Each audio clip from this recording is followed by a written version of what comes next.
Magandang umaga po. Ngayon ay araw ng Biyernes. Biyernes, kabilis. 7 na. Friday.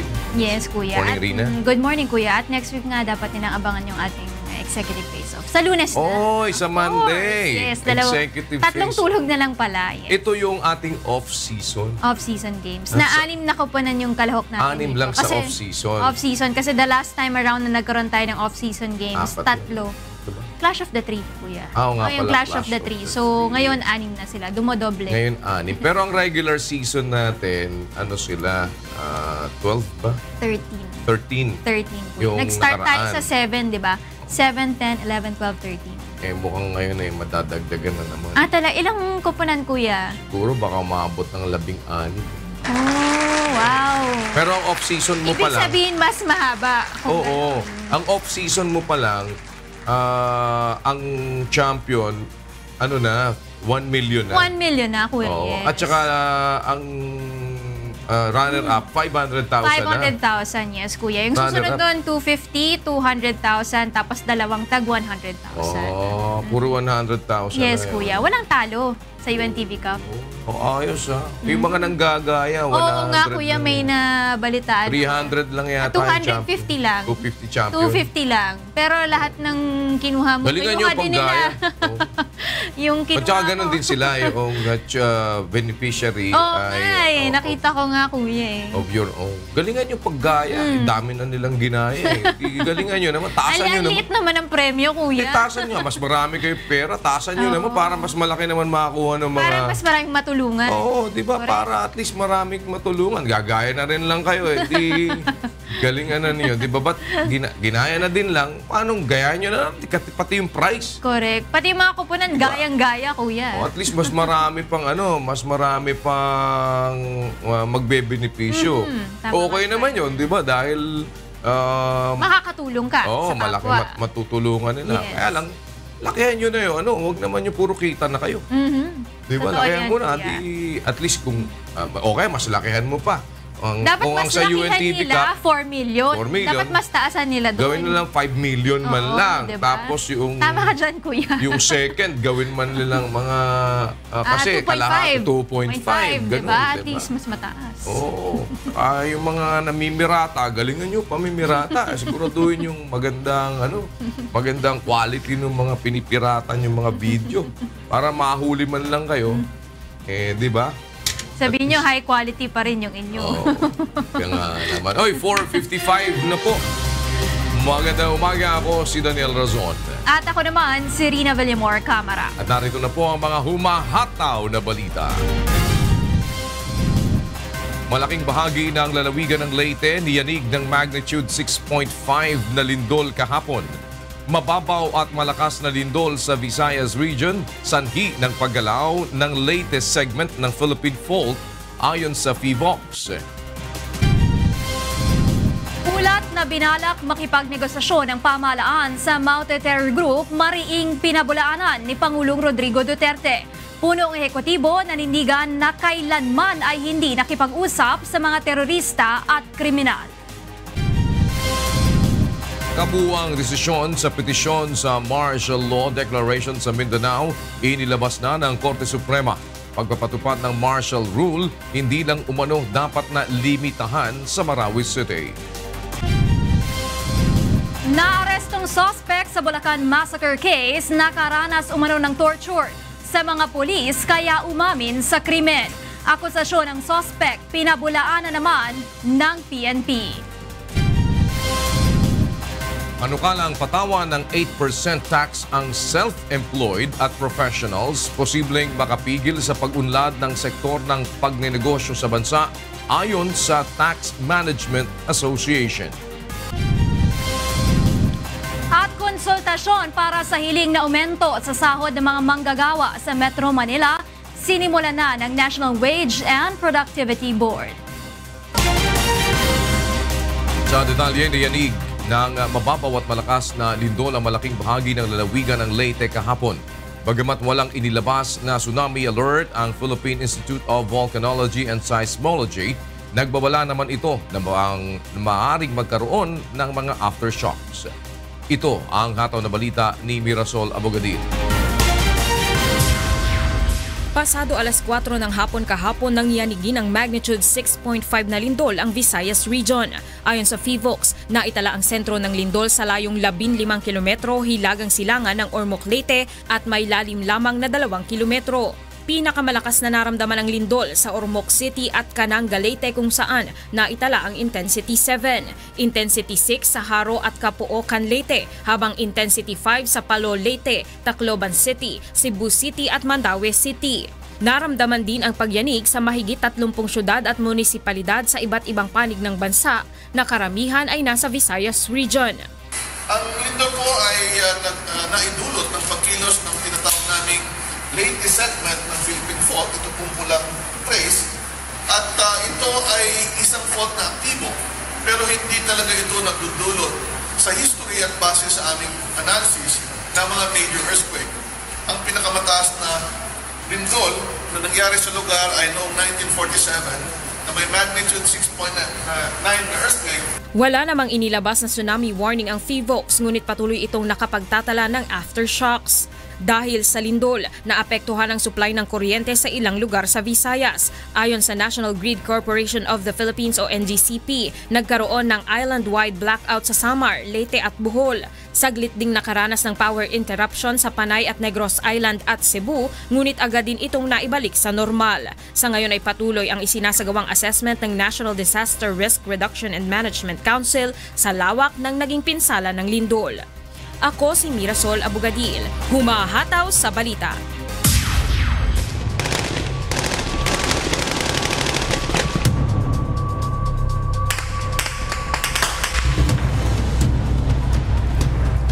Mariing pinabulaanan ni Pangulong Rodrigo Duterte ang ulat na binalak umano niyang makipagnegosasyon sa ISIS-linked Maute Terrorist Group.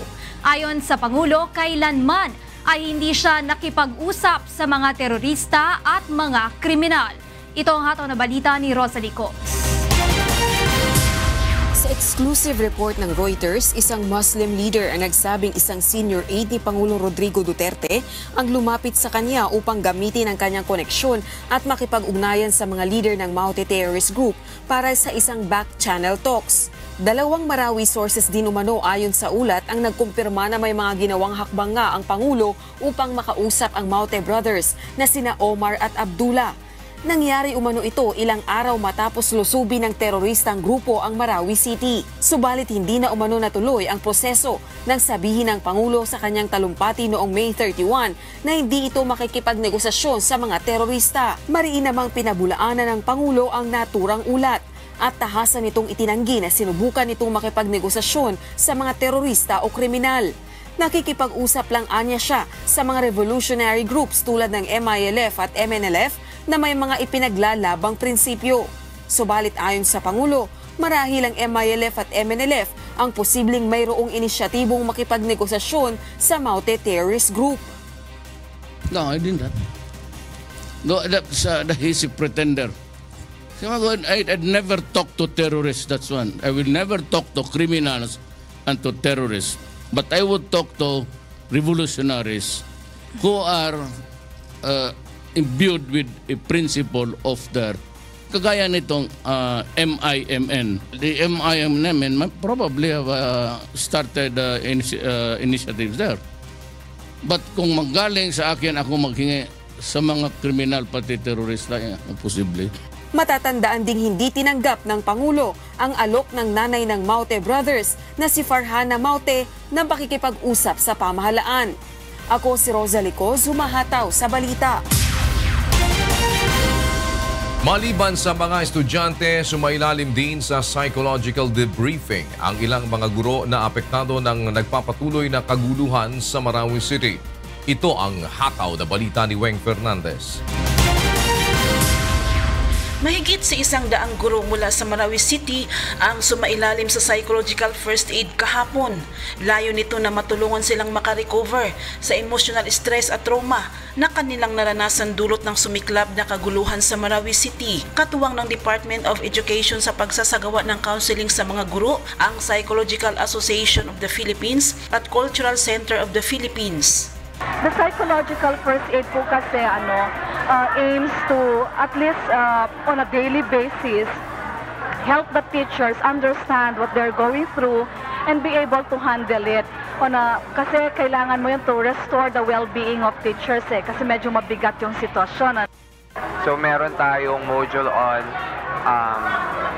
validating and normalizing feelings, calming down and controlling one's emotion. We also have linking or addressing and identifying needs, and at the same time yung sources of strength. Ayon naman sa gurong si Rokaya Balindong, bagamat masakit sa kanila ang nangyari sa Marawi, nais pa rin nilang makabalik at muling makapagturo sa syudad. I'm praying and I'm very hopeful na makabalik kami. Kasi mahirap pag hindi sa sarili mong bayan. You can feel discriminated. Mahirap. So, babalik kami. Sana maging magpakatatag sila. Sana yung mga natutunan nila dito ay ibabahagi din nila sa ibang mga guro na hindi nakasali dito or kahit hindi guro sa pamilya nila. Mababakas naman sa mga larawang iginuhit ng mga guro ang kanilang hangarin na makabangon muli at maging isang payapang lugar ang Marawi City. Mula sa Iligan City, ako si Weng Fernandez, sumahataw sa balita. Tiniyak ni United States Ambassador Sung Kim na patuloy na susuportahan ng US government ang Pilipinas laban sa terorismo, partikular na sa nangyayaring bakbakan sa Marawi City laban sa Maute Terror Group. Ito ang hataw na balita ni Nel Mariboho. Ginunita ng Estados Unidos ang patuloy na magandang relasyon nito sa Pilipinas, kasabay ng pagdiriwang kahapon ng 241 years of independence ng Estados Unidos. Ayon kay US Ambassador Sung Kim, nananatiling matatag ang alyansa ng dalawang bansa. The friendship between our two countries is something very, very special. We are two great democracies with vibrant civil society and respect for core values. Sa pagtitipon, muling tiniyak ni Kim ang patuloy na suporta ng US government sa Pilipinas laban sa terorismo, partikular na sa kasalukuyang kaguluhan sa Marawi City. We will continue to stand by the armed forces of the Philippines as they courageously fight terrorism to keep this country safe. And we are proud to support President Duterte's determination to secure and rebuild Marawi for its residents.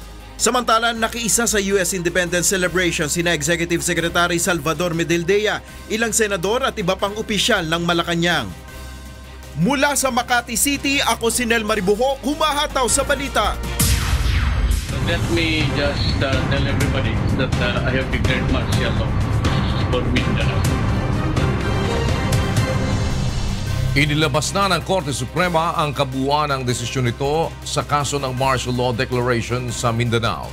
Ayon sa Korte, hindi tamang limitahan lamang sa Marawi ang batas militar na taliwas naman sa paniniwala ni na Chief Justice Maria Lourdes Sereno at 3 pang maestrado. Ito ang hataw na balita ni Roderick Mendoza. May sapat na basehan at naaayon sa saligang batas ang martial law sa Mindanao. Ito ang buod ng desisyon ng Korte Suprema sa pag-dismiss sa mga petisyon laban sa Proclamation 216 ni Pangulong Rodrigo Duterte. Si Associate Justice Mariano del Castillo ang sumulat ng desisyon na sinang-ayunan ng 10 pang mga maestrado. Ayon sa Korte, hindi na mahalaga na eksaktong-eksakto ang lahat ng basehan ng Pangulo sa pagdedeklara ng martial law. Sapat nang nakapagpakita ito ng ebidensya upang paniwalaan na may rebelyong nagaganap sa Marawi City. Sabi pa ng Korte, walang nakalagay sa saligang batas na dapat limitahan lang ang batas militar kung saan mayroong armadong pag-aaklas. Layunin nila ng martial law sa Mindanao na mapigilan ang pagdagsa ng dagdag na pwersa ng mga terorista sa Marawi at maputol ang supply ng armas at resources ng mga ito. Wala rin anilang saysay ang martial law kung lilimitahan lamang ito sa Marawi. Pabor naman sina Chief Justice Maria Lourdes Sereno at Justice Alfredo Benjamin Caguiwa sa deklarasyon ng martial law, pero dapat nila itong limitahan lamang sa 3 lalawigan sa Mindanao. Ang mga ito, ang lalawigan ng Lanao del Sur kung saan naroon ang Marawi City at ang mga lalawigan ng Maguindanao at Sulu kung saan nagmumula ang suporta ng Bangsamoro Islamic Freedom Fighters o BIFF at Abu Sayyaf. Kumbinsido si Senior Associate Justice Antonio Carpio na dapat magpatupad ng batas militar sa Marawi, ngunit labag na anya sa konstitusyon na ipatupad ito sa ibang bahagi ng Mindanao kung saan wala namang aktwal na rebelyong nagaganap. Si Justice Marvic Leone naman ang nag-iisang maestrado na tutol sa deklarasyon ng martial law. Ayon sa kanya, hindi na kailangang magpatupad ng martial law sa Mindanao dahil kaya naman ng militar na supilin ang mga teroristang Maute at mga kaalyado nito.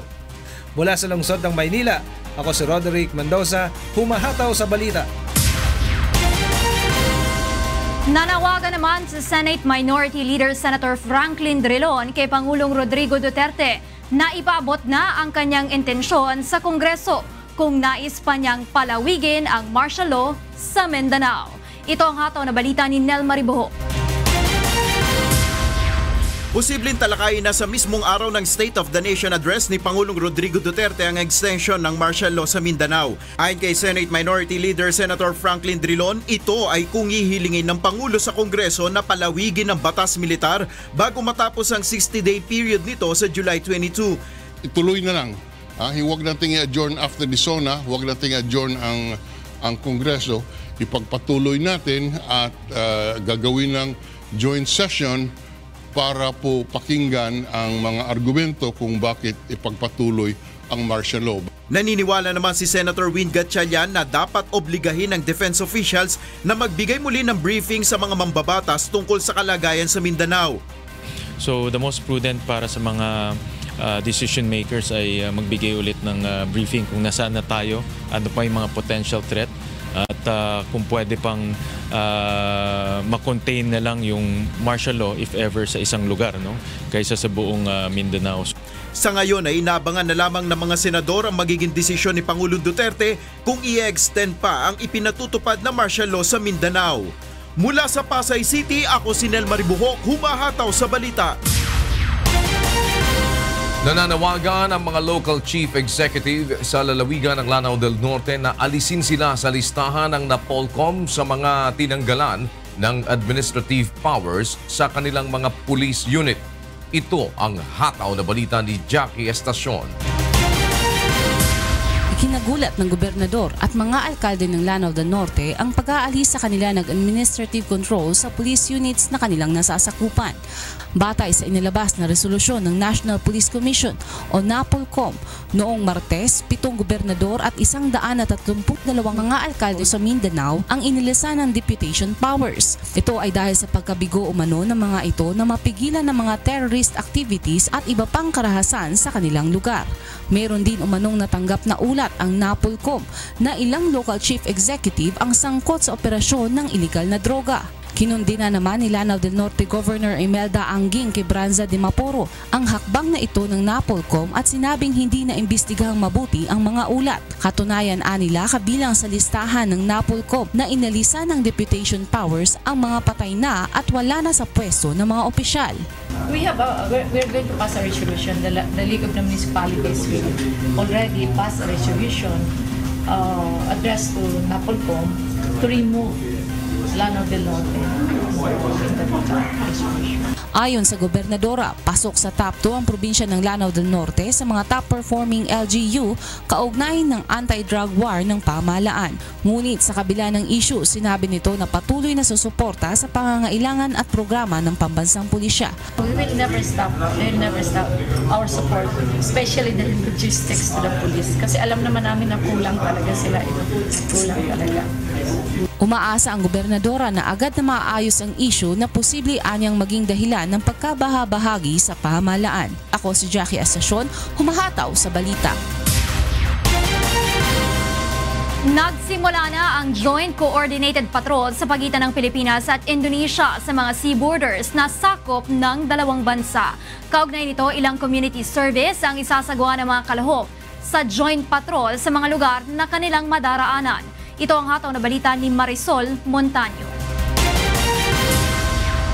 Magsasagawa ng medical at dental mission at civic activities sa Sarangani Province ngayong araw ang mga crew ng Philippine at Indonesian Navy.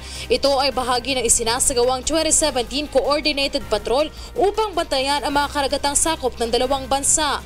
Alas 9 kahapon ng umaga umalis sa mga barko sa Sasa Wharf sa Davao City. Pagkatapos itutungo na ito sa karagatang sakop ng Tawi-Tawi. We will be going outside the boundaries of Eastern Mindanao Command because our borders between Indonesia and the Philippines goes all the way to Tawi-Tawi. Magpapatrolya din sila sa bagong bukas na ruta ng roll-on, roll-off o Ro-Ro vessel mula sa General Santos City papuntang Bitong, Indonesia. Indonesian Navy has also committed the same, that whenever that particular vessel is in their waters, they will be also patrolling the areas to prevent any untoward incident towards the Ro-Ro vessel. Ang Philippine-Indonesia Border Patrol exercises na nagsimula ngayong linggo ay inaasahang matatapos sa July 12 sa Manado, Indonesia. Mula dito sa Davao City, ako si Marisol Montaño, humahataw sa balita. Ibinunyag ng naarestong suspect sa San Jose del Monte, Bulacan massacre case na minaltrato umano siya ng mga pulis kung kaya't napilitan siyang akuin ang krimen. Ito ang hataw na balita ni Rajel Mendoza o Adora. Binawi ng suspect sa Bulacan massacre ang una nitong pahayag na siya ang pumatay sa mag-iinang Carlos sa tahanan ng mga ito sa San Jose del Monte, Bulacan noong nakaraang linggo. Ayon kay Carmelino Miling Ibanez, hindi rin umano niya ni-rape ang mag-ina. Natakot lang po ako kasi naano po ako sa yung pag-imbita po sa amin dito yung araw na yun. Naano ako sa sarili. Sabi mo, wala kang ni-rape. Yun ang hindi mo inahamin, di ba? Yung rape. Hindi ka rin tapos sila pinatay mo ka mo, sabi mo. Hindi mo pinatay yung isa, di ba? Yun yung sinabi mo sa amin. Wala po akong kinalaman po doon. Lasing po. Tulog na po ako yun. Lasing na po ako. Lasing na lasing. Ha? Hindi ka nakadroga? Alam po, nakainom lang po ako. Shabu? Hindi. Ayon pa sa suspect, nagawa lang niyang akuin ang krimen dahil sa pagpapahirap ng mga pulis. Gabi po nangyari po yun. Ganun, gabi. Gabi? In-invite po kami dito. Ayun. Saan ka sinaktan? Saan ka pinahirapan? Dito po sa dibdib. Anong ginawa sa dibdib mo? Sinuntok. Sinuntok? Ano pa? Binalot po ng plastic sa ulo. Nang? Plastic po. Basket? Plastic sa ulo? Martilyo? Ikot? Pinabulaan na naman ang hepe ng San Jose del Monte, Bulacan Police ang mga akusasyon ni Miling. Opo, hindi po namin gagawin yun. Wala pong pananakit, pinabubulaanan ko po yun. Wala pong ganun na ginawa sa kanya dito. At simula ng unang araw na nandito siya, nandito na po ako. Unang inamin ni Ibanez ang pagpatay sa mag-iinang Carlos habang lango umano sa droga at alak. Ngunit nagnegatibo ito sa isinasagawang drug test ng PNP. Rajel Adora, humahataw sa balita. Sinagip kagabi ng mga tauhan ng Pasay Social Welfare Development ang mahigit 70 individual na natutulog sa mga kalye sa lungsod. Mula sa Pasay, alamin natin ang detalye mula kay Asher Cadapan Jr. live. Asher, good morning. Yes, Rina, pansamantalang nananatili ngayon sa Pasay City Sports Complex ang 77 individual na nirescue kagabi ng Pasay City Social Welfare Development Office.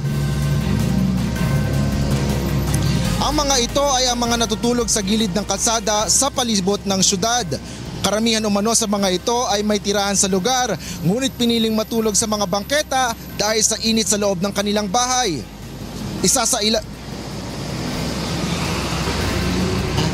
Kasi iba dyan nagtitinda. Yung iba talagang lumalabas lang ng bahay kasi nga daw sabi na mainit. Kasi mga bahay nga naman nila maliliit. So yun ang ginagawa na kaya nasa kalye sila. Isa sa ilalim ang mga ito ng PCSWD sa counseling, kaugnay ng mga panganib sa kalsada at palalayain din pagkatapos nito. Samantala, dadali naman sa Jose Fabella Center, isang temporary shelter sa Mandaluyong City, ang 33 sa mga ito na walang tirahan. Lilingapin ang mga ito sa Fabella Center hanggang sa kunin ng kanilang mga kamag-anak.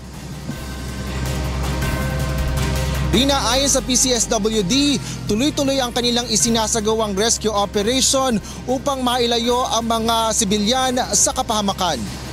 Mula sa Pasay City, ako si Asher Cadapan Jr., humahataw sa balita. Maraming salamat sa iyo, Asher Cadapan Jr.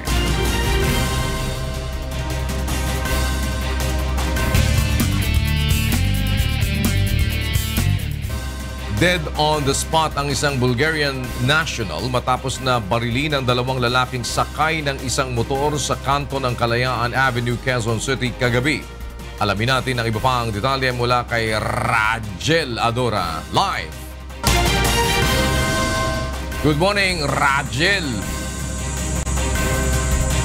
Yes, kuya, pinagbabaril ng riding in tandem criminals ng isang Bulgarian national sa tapat ng isang fast food chain sa Kalayaan Avenue, Quezon City, pasado alas 10 kagabi. Kinilalang biktima na si Orlin Stoeva, 38 anyos. Ayon sa isang taxi driver na nasa di kalayuan ng mangyari ang insidente, noong una ay nakita niya lamang ang foreigner na nakatayo sa gilid ng motor nito sa harap ng isang kainan. Makalipas ang ilang sandali ay nilapitan ito ng dalawang lalaking nakabonet at nakasakay sa isang dilaw na motor. Sila sa isang motor magkaangkas, tumakbo going EDSA. May narinig lang akong putok ng barel 3 beses, 3 putok, and then bumalagta na itong taong to. 3 tama ng bala sa kanang muka, kaliwang leeg at kaliwang balikat ang tinamo ng biktima na agad nitong ikinasawi. Kuya, sa ngayon nga ay inaalam nitong otoridad ang pagkakakilanlan nitong mga suspect at kung ano ang dahilan sa nangyayaring pamamaslang. Mula rito sa Quezon City, Rajel Adora, humahataw sa balita. Maraming salamat, Rajel Adora. Arestado ang mag-live-in partner sa Barangay 18, Caloocan City kagabi matapos makuna ng video na gumagamit ng ilegal na droga sa bahay ng mga ito. Para sa detalye, makibalita tayo kay Reynante Ponte live. Yes, Reynante. Rina, isang anti-illegal drug operation nga ang isinagawa ng Caloocan City Police sa Tanigi Street, Barangay 18, pasado alas 10 kagabi. Target ng operasyon ng mag-live-in partner na sina Araceli Francisco, 49 anyos, at Jerry Fernandez, 47 anyos. Ayon sa Caloocan City Police, isang asset umano nila ang nagpakita sa kanila ng video ng dalawa habang nagpapat session. Agad na inaresto ang mga ito nang maabutan sa kanilang bahay. Nakupiska sa kanila ang ilang drug paraphernalia. Dati na umanong sumuko ang babae sa Oplan Tukhang, ngunit hindi pa rin tumigil sa kanyang iligal na gawain. Kwento ni Araceli, sinasaktan umano siya ng asawa niya kapag hindi sila nakakagamit ng droga. Siyempre sir, sanay na ako na sasaktan niya ako pag hindi ko siya sinunod di ba? Inaamba niya ako. So, minsan para walang away, katulad nung ginawa niya sa akin, nalok niya ako, sumunod na lang ako. Samantala, Rina, napag-alaman naman ng mga pulis na dati nang inireklamo ang lalaking suspect ng child abuse at attempted rape. Posible namang maharap ang mga suspect sa kasong paglabag sa Comprehensive Dangerous Drugs Act of 2002. Yan munang update mula sa Caloocan City. Ako si Reynante Ponte, humahataw sa balita. Maraming salamat sa iyo, Reynante Ponte. 2 patay, hindi bababa sa 30 ang sugatan sa Leyte Province matapos ang magnitude 6.5 na lindol. 6 na natrap sa gumuhong gusali sa Kananga, Leyte, na iligtas makalipas ang halos 8 oras. Extortion activities ng New People's Army dapat munang itigil bago ituloy ng pamahalaan ang usapang pangkapayapaan sa komunistang grupo ayon kay Pangulong Rodrigo Duterte.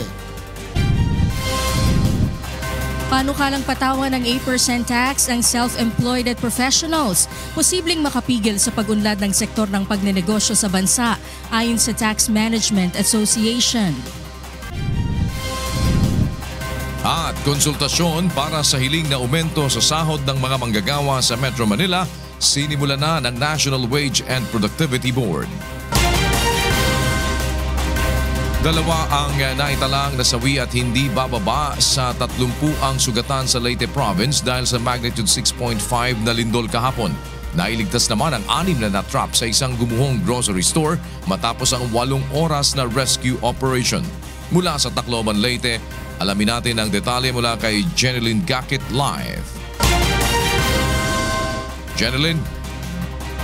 Yes, maupay na aga kuya, nagdulot ng matinding takot sa mga residente dito sa probinsya ng Leyte ang magnitude 6.5 na lindol na yumanig sa lalawigan at malaking bahagi ng Visayas region kahapon ng hapon. Pasado alas 4 kahapon nang maramdaman ng lindol dito sa Tacloban City. Agad na naglabasan sa mga gusali ang mga tao matapos ang ilang segundong pagyanig. Agad namang i-shut down ang tungunan geothermal power plant sa Kananga na nagsusupply ng kuryente kuya sa buong Eastern Visayas at ilang bahagi ng Visayas region. Kaya naman walang kuryente hanggang sa mga oras na ito dito po sa rehiyon. Bukod sa Tacloban City, naramdaman din ang intensity 6.5 sa bayan ng Kananga, kaya isa ito sa nagtamo ng pinakamatinding damage. Gumuho ang isang grocery store sa lugar at na-trap sa loob nito ang 6 na tao. Agad ay nagsagawa ng rescue operations ang Bureau of Fire Protection, Red Cross at iba pang rescue teams at matapos kuya ang 8 oras ay nailabas ng ligtas ang mga ito. Ang pinakahuling nailabas sa gumuhong gusali ay si Edgar Cabahog na nagtamo lamang ng ilang gasgas sa katawan. Subalit kuya, si Edgar Mobilia ay di pinala dahil lang mailabas ito mula sa pagguho at dinala sa ospital, idineklara ito ng mga doktor na dead on arrival. Samantala kuya, kinumpirma din ng Leyte Provincial Disaster na may nasawi rin sa Ormoc dahil nahulugan naman ito ng debris. Habang nasa 35 naman ang naitalang sugatan sa bayan pa lamang kuya ng Kananga. Kuya, nagdeklara na si Leyte Governor Mick Pitilla ng suspension of classes sa lahat ng antas ngayong araw, July 7, para makita at ma-inspect muna ng mga provincial engineers ang mga school building. Magsasagawa na rin sila ng assessment sa lawak ng pinsalan ng lindol sa probinsya. Muli namang ipinaalaala ng PNP sa publiko na maging responsable sa paglalabas ng impormasyon o sa pagpo-post sa social media. At yan muna ang ating update mula rito sa Tacloban City. Balik sa dyan sa studio, kuya. Maraming salamat, Jeneline Gakit mula sa Leyte. Iginiit ni Pangulong Rodrigo Duterte na kailangan munang ihinto ng armed wing ng Communist Party of the Philippines ang extortion activities nito kung nais nitong ipagpatuloy ang peace talks sa pamahalaan. Samantala, binisita naman ng punong ehekutibo ang mga sundalong nasugatan sa NPA clash sa Compostela Valley noong July 1. Ito ang hataw na balita ni Dayan Ventura. Nararapat munang itigil ng New People's Army ang extortion activities ito bago muling makipagnegosasyong pangkapayapaan ang pamahalaan sa mga makakaliwang grupo ayon kay Pangulong Rodrigo Duterte. Ito ang kanyang ipinahayag matapos dumalaw sa 403rd Infantry Brigade sa Camp Bahian sa Malaybalay City, Bukidnon kahapon. It's plain extortion. And if they want to continue to resume the talks, one of the things that I would demand would really be that they stop the extortion activities. Matatanda ang ipinahayag kamakailan ng Government Peace Panel na binabalak na muling i-resume ang formal peace talks ng pamahalaan sa National Democratic Front sa buwan ng Agosto.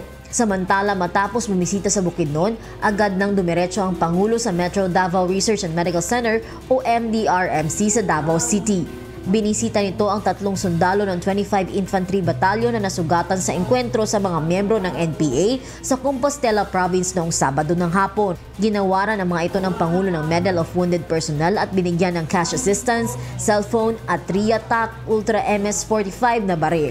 Salamat pang sa presidente na ito nga hatagog cash assistance sa mga tapos katabang dun dako ni sa mga ma'am. Pasalamat ko dako ma'am na bisita ang Pangulo nato diri ma'am. Aron at ingon sa iyang gipanghatag po ma'am na kuan kasi assistant ma'am, cellphone at saka 45 man ma'am. Tapos nagpasalig pud siya na tabangan niya kami sa magpayo sa mga samad ma'am. Mula sa Davao City, ako si Dayan Ventura, humahataw sa balita. Naging sentro ng talakayan sa ASEAN Inter-Parliamentary Assembly Fact-Finding Committee o IFOCOM meeting ang iba't ibang mekanismo upang sugpuin ang talamak na illegal drugs sa Southeast Asian region. Ito ang hataw na balita ni Joyce Balancio. Pinangunahan ng mga kongresista ang 30th meeting ng ASEAN Inter-Parliamentary Assembly Fact-Finding Committee o IFOCOM Sa kanyang pambungad na batis, sinabi ni House Speaker Pantaleon Alvarez na kailangan na pagtuunan ng pansin ng ASEAN member states ang problema sa illegal na droga dahil nagiging transshipment hub na umano ng organized crime groups ang ASEAN community. Nakasaad sa report ng United Nations Office on Drugs and Crime na ang shabu at heroin ang dalawang pinakatalamak na droga sa Southeast Asian region. Bukod dito, may bagong synthetic drug na New Psychoactive Substances o NPS na unti-unti na rin umanong nagiging laganap sa rehiyon. Ayon kay IFROCOM Chair Congressman Robert Ace Barbers na ipresenta na nila ang Oplan Tokhang at Oplan Double Barrel sa mga bansang miyembro ng ASEAN upang maaring tularan ng mga ito. Perhaps the Tokhang which worked for us will probably work for them. This has been an effective strategy of the administration in convincing. In fact, there are more than 100,000 surrenderies from the time that we implemented the operation. Samantala, natutunan din ng Pilipinas ang ginagawa ng ibang ASEAN countries upang sugpuin ang droga, tulad ng pagpataw ng parusang kamatayan at ang pagkakaroon ng patuloy na random drug testing sa mga paaralan at workplace. Hindi naman natalakay ang issue ng human rights violations dahil natuon lang ang usapin sa palitan ng best practices ng mga bansa. Ayon naman sa Secretary General ng ASEAN Interparliamentary Assembly, isang mabuting diskusyon ito sa pagitan ng mga ASEAN member states. We learn from each other. We'll take the good, the bad, and what works and what doesn't work from all the countries, and then we'll adapt that and adopt that to make it something that works for that country. Because what works in the Philippines might not work in Thailand.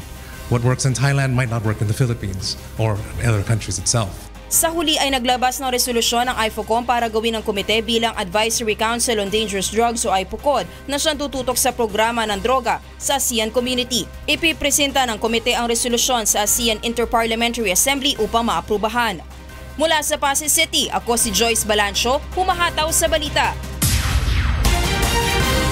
Bukod sa kaso ng pagnanakaw na ginawa umano ng isang miyembro ng PNP Special Action Force, mayroon pang ibang mga kaso ng katiwalian ang iniimbestigahan ngayon ng Bureau of Corrections. Ito ang hataw na balita ni Monokson. 6 na kaso ng katiwalian na kinasasangkutan ng mga miyembro ng PNP SAF ang kasalukuyang iniimbestigahan ng Bureau of Corrections. Ayon kay Bucor Director General Benjamin De Los Santos, hindi pa nila madetalye sa ngayon kung may kinalaman ito sa illegal drug trade sa kulungan. Sinampahan na rin ng reklamo ng Bucor ang isang SAF member na nagnakaw umano ng 200,000 pesos at isang flat screen TV. Nabulgar umano ang katiwalian ng mangumpisal na naturang SAF member sa chapel sa loob ng Bilibid, kung saan sinabi nito na pinaghatian na umano ng tropa ang pera. Ayon sa PNP, kung may nagawa man na kasalanan ng isa sa mga SAF, hindi ito nangangahulugan na masama na ang lahat ng SAF. This is an individual act. Hindi ho sanksyon ng unit. So wag mo nating sabihin na SAF yan. Kaya nga ang hinihingi natin ay identify natin. At muli, hindi ho magto-tolerate ng mali ang liderato ng PNP. Noong Miyerkules ay dumalaw sa New Bilibid Prison si PNP Chief Ronald De La Rosa upang kumpirmahin sa mga miyembro ng SAF kung sangkot ang mga ito sa panibagong illegal drug trade sa loob ng Bilibid. Subalit, wala man lamang nakapagsabi kay De La Rosa tungkol sa isyu ng pagnanakaw nang dumalaw ito sa naturang kulungan. Hindi naman tutol ang PNP sa ginawang hakbang ng Bucor laban sa isang SAF trooper. Mula sa Camp Crame, ako si Mon Hokson, humahataw sa balita. Pag-aaralan namang mabuti ng Armed Forces of the Philippines kung magtatalaga ng Marines na magbabantay sa New Bilibid Prison kapalit ng mga SAF trooper na nasasangkot ngayon sa issue ng drug trade. Ito ang hataw na balita ni Lea Ilaga. Malaki ang papel na ginagampanan ng Marines para sa seguridad ng bansa. Ayon kay AFP spokesperson Brigadier General Restituto Padilla, may kanya-kanyang papel ang bawat ahensya ng pamahalaan at maging ang mga law enforcer sa bansa. Nakasaad sa batas lahat ng mga nakatalagang ahensya at ang kanilang mga tungkulin. May ahensya po na nakasaad sa kanilang tungkulin na magbantay sa mga pasilidad na to. So sila po dapat ang nangangalaga at nagbibigay ng seguridad. Sinabi ni Padilla na ang Marines ang isinasabak sa mga conflict areas tulad na lamang sa Marawi. Kaya naman, dadaan aniya sa masusing pag-aaral sakaling hilingin sa kanila na Marines ang magbantay sa New Bilibid Prison upang tuluyang masawata ang illegal na droga. tayo po'y tatanggapin natin yung request na yan at pag-aaralan natin. At kung kakayanin natin na magdagdag ng pwersa para matulungan sila, gagawin natin. Pero sa kasalukuyan, tulad na nabanggit ko, naka-forward deploy pa po karamihan ng ating mga kasamahan at nasa bakbakan pa po. At nagsisecure sa buong Kamindanawan, bukod sa pag-secure sa buong Kabisayaan, buong Luzon at ng mga karatig lugar natin. Sakaling Marines na ang magbantay sa NBP, hindi naman aniya sila nangangamba na masisira ang reputasyon ng mga ito. Hindi naman po kami nangangamba na ang disiplina ng ating mga kasundaluhan, Marines man, Army man, Air Force man o Navy ay masisira. Dahil gagampanan nilang tungkulin ay pwede naman po nating siguraduhin na mga gagawa na maayos. Una nang sinabi ni PNP Chief Police Director General Ronald Bato de la Rosa na nasisira ang reputasyon ng Special Action Force o SAP sa Bilibid, kaya't iminungkahi niya sa Pangulo na Marines na lamang ang pagbantayin dito. Mula sa Campo Aguinaldo, ako si Leia Ilagan, humahataw sa balita. Tiwala ang Department of Finance na may papasa sa Senado ang panukalang tax reform package ng pamahalaan. Ito ang hataw na balita ni Rosalie Co. Inaasahan na magiging masusi ang isasagawang deliberasyon ng mataas na kapulungan ng Kongreso sa panukalang tax reform package. Ngunit tiwala ang Department of Finance na maipapasa pa rin ito. Ayon kay Finance Secretary Sunny Dominguez, makukumbinsi rin nila ang mga mambabatas na isabatas ito oras na maipaliwanag nila ang facts and figures sa likod ng panukala. And I believe that they will be enlightened and as good Filipinos, they will vote for this tax reform. If you stay where you are now without improving your revenues, you might not be able to get the infrastructure program done right. Ipinagmalaki rin ng kalihim na suportado ng nakararami ang panukala tulad ng mga negosyante, ekonomista, foreign funding agencies at wage earners. Kung maipatutupad sa taong 2018, tinatayang higit sa 130 billion pesos ang magiging dagdag na revenue ng pamahalaan na ilalaan sa mga programa tulad ng infrastruktura, pabahay, edukasyon, kalusugan at social protection. Gayunman, nais pa rin ng economic managers ng Duterte administration na ma-retain ang panukalang tax reform ng pamahalaan na magbubunga ng kitang hindi bababa sa 130 billion pesos. Lalo na't dito rin huhugutin ang gastos sa big-ticket infrastructure projects ng administrasyon. We cannot just invest by borrowing. We have to raise our own money. And this is the reason why we are doing this tax reform. Pinabulaan na naman ito ang usaping hindi makikinabang ang mahihirap sa tax reform package.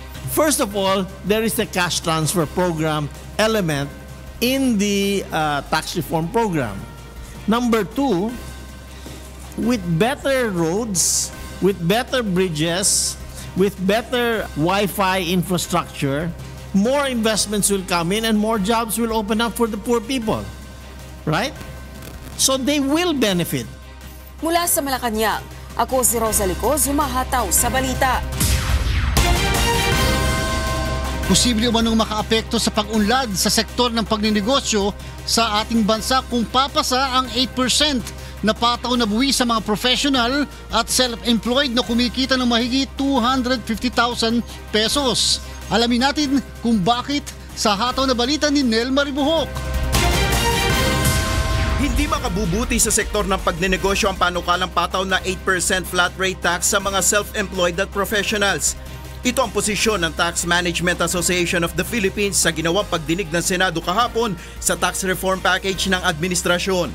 If you're under 8%, there's that tendency to really control the growth of your, the gross sales or gross receipts, which actually may also be, it will run counter to the government's initiative to really encourage entrepreneurship.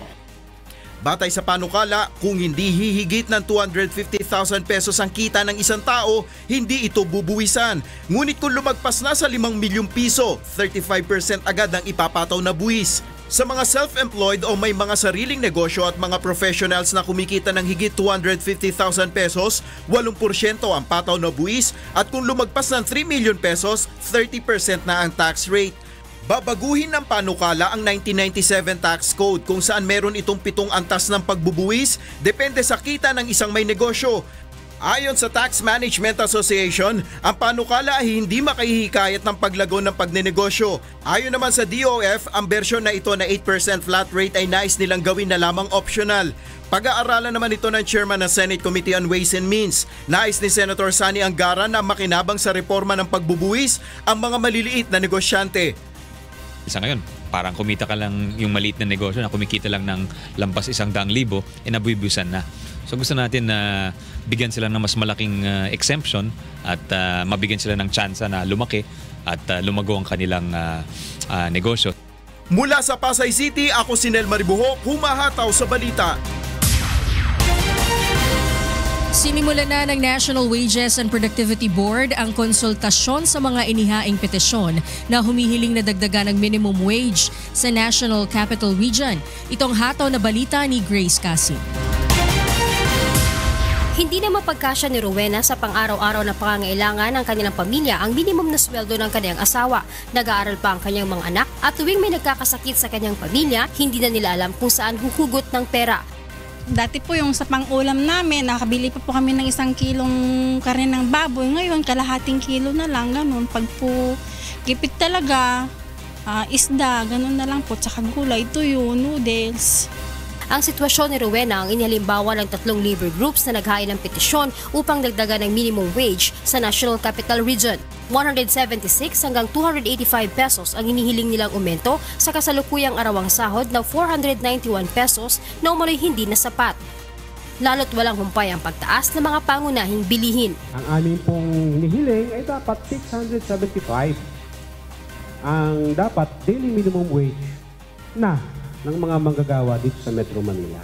Ngunit tutol dito ang Employers Confederation of the Philippines.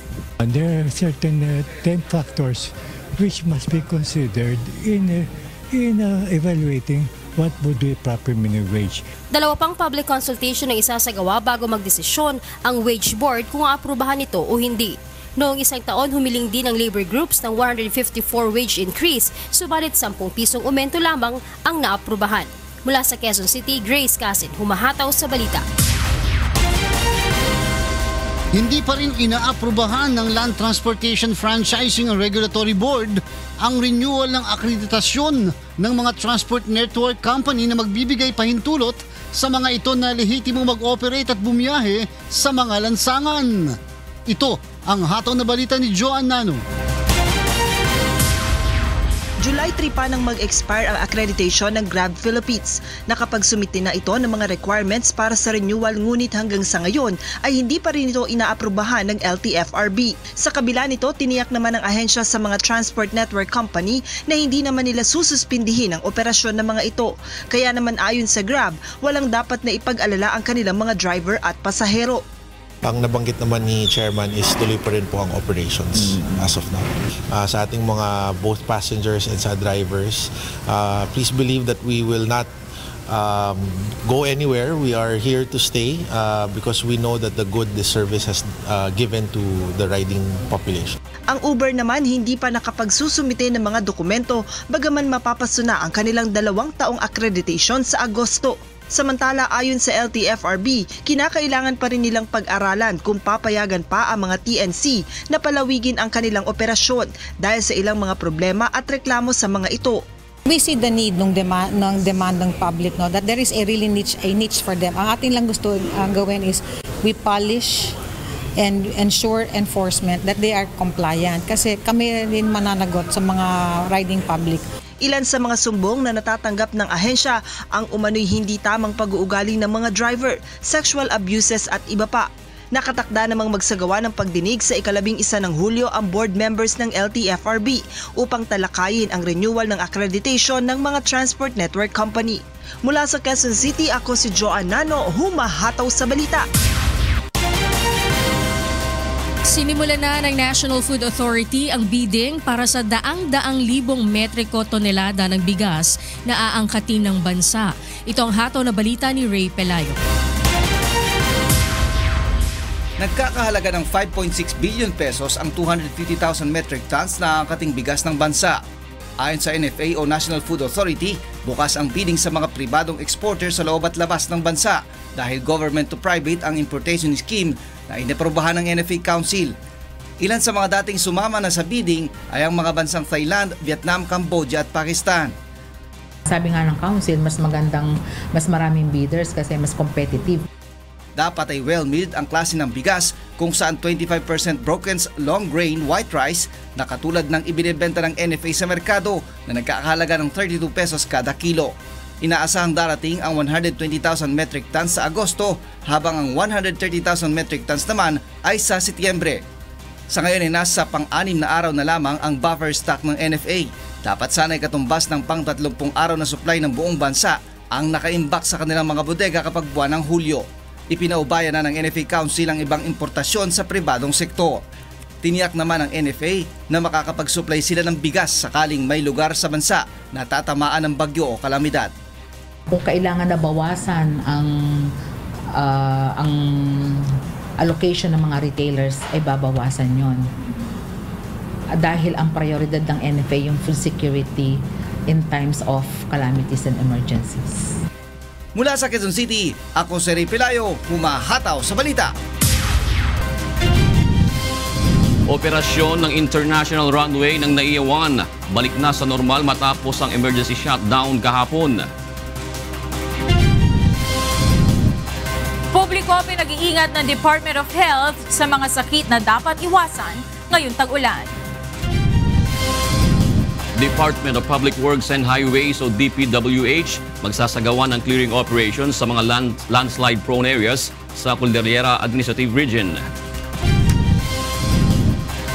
At DOJ Justice Boosters nakuha ang ikatlong pwesto sa UNTV Cup Executive Face-Off. 250,000 peso cash prize hahatiin sa 7 benepisyaryo. Sa detalye po ng mga balita, balik na sa normal ang operasyon ng Ninoy Aquino International Airport matapos ang emergency shutdown sa runway ng Terminal 1 kahapon. Ayon sa Manila International Airport Authority, natapos ang repair sa nakitang maliliit na lubak o potholes sa runway pasado 1:00 ng hapon kahapon. Dahil sa aberya, 9 na flight ang na-divert sa Clark at Davao habang 15 flights naman ang na-delay. Paliwanag ng MIA, kailangang ihinto pansamantalang operasyon para na rin sa kaligtasan ng mga pasahero. May possibility yan na wag naman sana mangyari. Ma-off yung ng piloto at na baka sumadsyad o mahirap na mangyari pa yung pagkaganon. Maraming may involved na properties and lives ng pasahero. Panahon na naman ng tag-ulan at kaakibat nito ang iba't ibang sakit. Kaya naman nagbabala ang Department of Health sa publiko sa mga karamdaman na maaaring makuha tuwing ganitong panahon tulad na lamang ng wild diseases. Ito ang hataw na balita ni Aiko Miguel. Waterborne diseases o mga sakit na nakukuha sa pag-inom ng kontaminado o maruming tubig tulad ng pagtatae, influenza o flu na may sintomas tulad ng lagnat, ubo at sipon, leptospirosis o bacterial infection na sinasabing nakukuha mula sa ihi ng mga hayop, at dengue. Ito ang 4 na kadalasang nakukuhang sakit o wild diseases tuwing tag-ulan.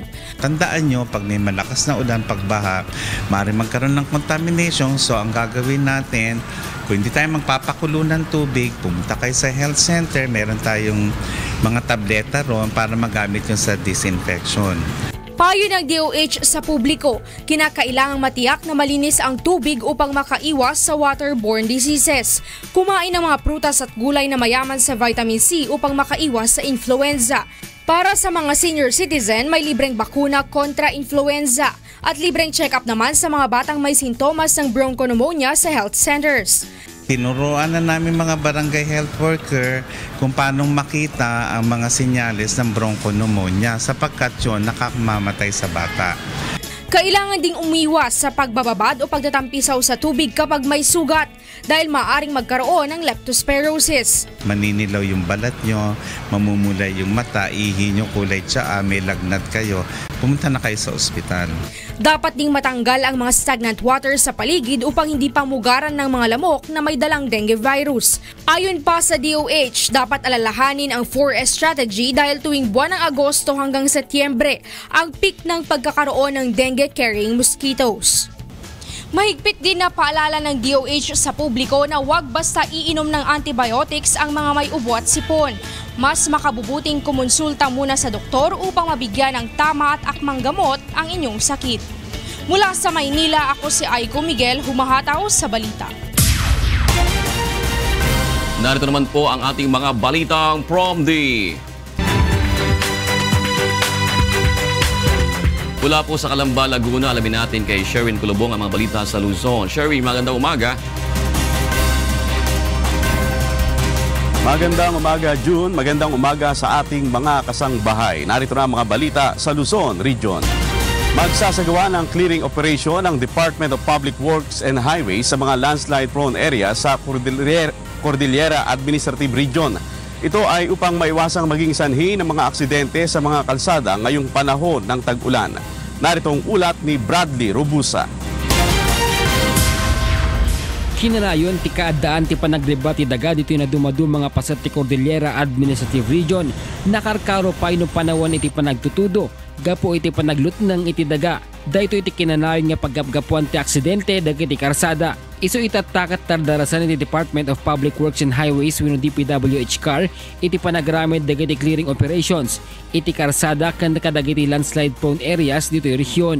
Kasi nakikita po namin, sabi ko nga when I passed there, I think 2 days ago, nakikita po yung mga rocks talaga. Naging hangin na sila. So even the DNR, according to our chief planning, requested or recommended that we have to remove the mga overhanging po na portion doon na rocks sa Quezon. Mga kabel dapay iti rock netting slope protection sadyay igid-igid dagiti umuuna nga karsada agserbi nga proteksyon kadagiti motorista. May kadwa pay sa plano da iti panagipatakder iti 9 nga evacuation centers dito rehiyon tapno mausar no adda iti kalamidad. Sabi ko nga, I do not want yung mga remedy lang eh. So I want to know yung mga root causes, bakit nagkakaganito to. So that to have a final solution to this, talagang dapat mag-aralan. Anyway, we have new technologies to address all these problems. Dahito katapnohaan nga mausar dagiti eskwelaan nga agserbi nga evacuation centers no panawon iti napipigsa nga tudo. Tapnohaan nga maistorbo dagiti estudyante ti panagadalda. Sigon pa iti DPWH car ket dumaron nga 14 billion pesos iti pondo nga mausar para dagiti infrastructure maintenance dito'y rehiyon. Manipod dito'y Baguio City. Siak ni Bradley Robusa, humahataw sa balita.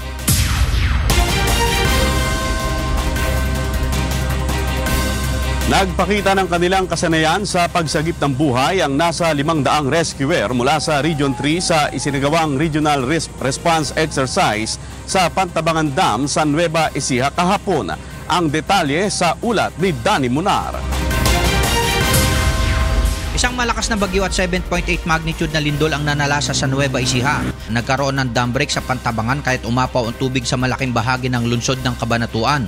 Ito ang senaryo sa isinagawang Regional Response Exercise sa Pantabangan Dam sa Nueva Ecija kahapon. Gamit ang kanilang bangka, ipinakita ng mga rescuer ang tamang pagresponde sa mga apektado ng baha, pag-alalay sa mga evacuees at pagbibigay ng pangunang lunas sa mga sugatan. Ipakita natin sa tao na ganito tayo kagayak. At syempre magbigay na rin tayo ng awareness sa lahat ng mamamayan dito sa Cabanatuan, dito sa Pantabangan na ito yung nangyayari. Ito dapat yung gawin natin, ito yung mga unang hakbangin kapag sila nakaranas ng mga ganitong uri ng sauna. 6 na rescuers naman ang nagpakita ng tamang paraan ng paggamit ng hydraulic spreader sa isang vehicular collision dulot ng lindol. Gayon din ang pag-rescue sa mga biktimang natrap sa isang collapsed structures gamit ang concrete drill at concrete cutter. Sa mga ganito pong simulation, syempre po nakakatiyak tayo ng kagayakan di lamang ng lungsod ng Cabanatuan, kundi ng buong rehiyon dahil ito po ay joint cooperation ng lahat ng LGU sa buong Region 3 na kung saan isinasagawa ang malawakang operation. Nasa 500 rescuer at first responder sa buong Region 3 ang nakiisa sa event na bahagi ng paggunita ng National Disaster Resilience Month. Mula dito sa Nueva Ecija, ako si Danny Munar, humahataw sa balita.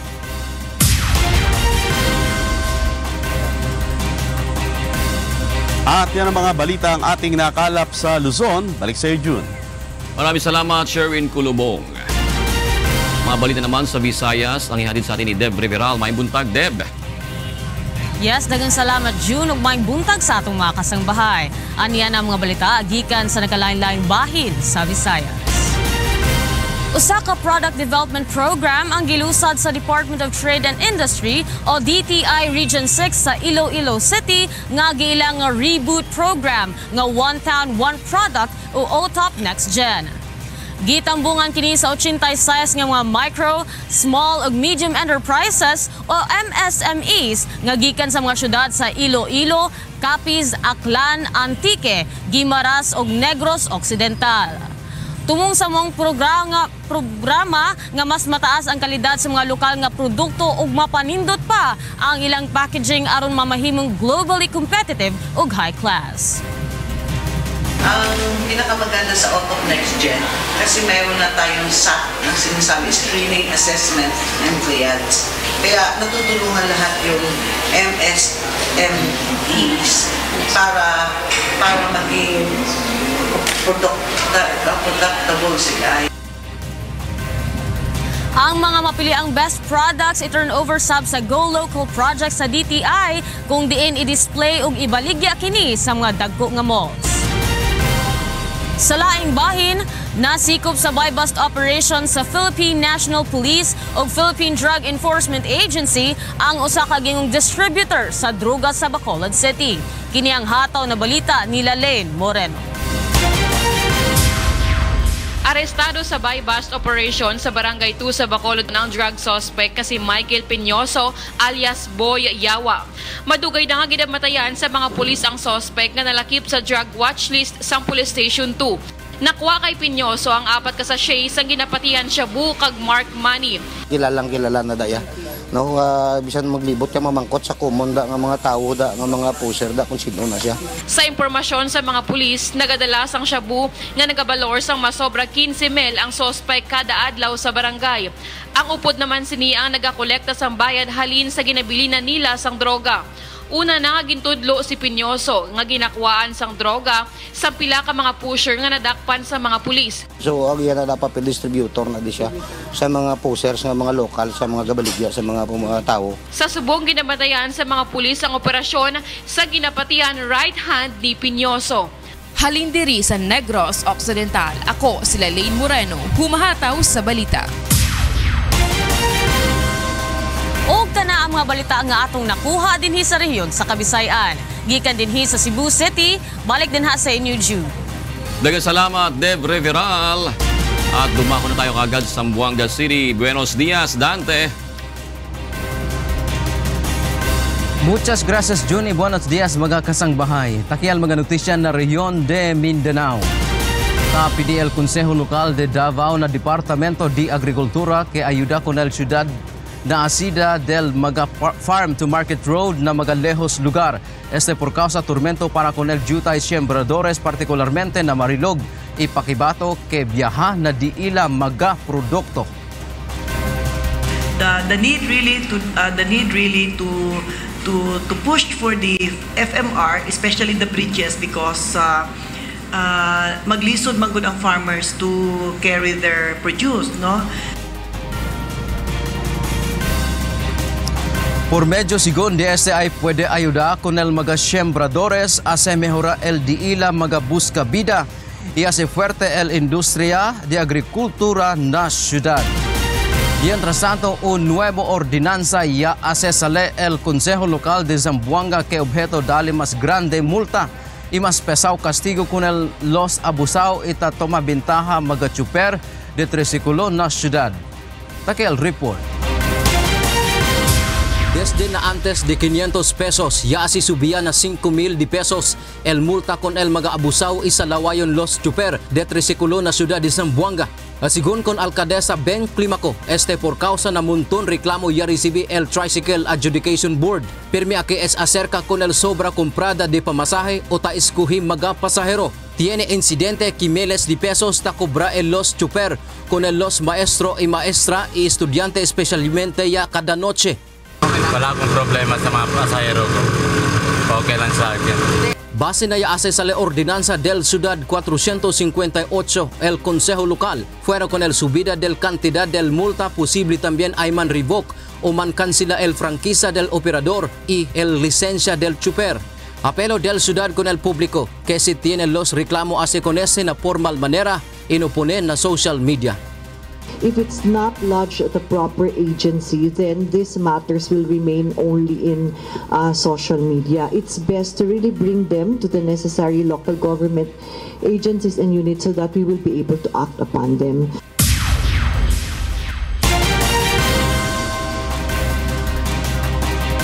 Es el mga notisya ya sa kakitaan na reyon de Mindanao. Estaba aquí na ciudad de Zamboanga, verá contigo otra vez, June. Muchas gracias, Dante Amentu. Balitang sports po tayo mula kay Rina Villamor. Kamara.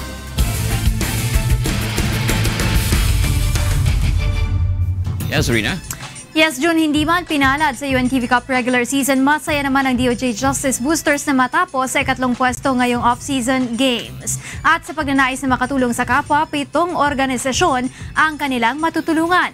Narito ang hataw na balita ni Bernard Dadis. Pushes hard. He'll do something. You know it. Hindi man pumasok sa finals ang team ng Department of Justice sa UNTV Cup Executive Face-Off. Masaya pa rin ang koponan dahil ito ang unang pagkakataon na nakapasok ang DOJ team sa semifinals ng Liga ng Public Servants. Una nagpapasalamat kami siyempre kay Kuya kasi napakaganda yung UNTV. Hindi lang siya nagbibigay ng chance sa mga players. Sa mga coaches din, nakatulad namin na naghanap din ng magandang league. So maraming salamat sa sumusuporta sa UNTV Cup. Sana tuloy-tuloy pa rin. At nagpapasalamat kami at nabigyan kami ng pagkakataon makasali dito sa napakagandang liga na ito. Iginagagalak din ng koponan ang dami ng matutulungan ng 250,000 pesos na premyo na kanilang matatanggap. Ang mga napiling benepisyaryo nito ay ang Golden Gates, Asilio de San Vicente, World Vision, Save the Ifugao Terraces Movement, Uswag Kabataan Incorporated at Silong Tanglaw Foundation.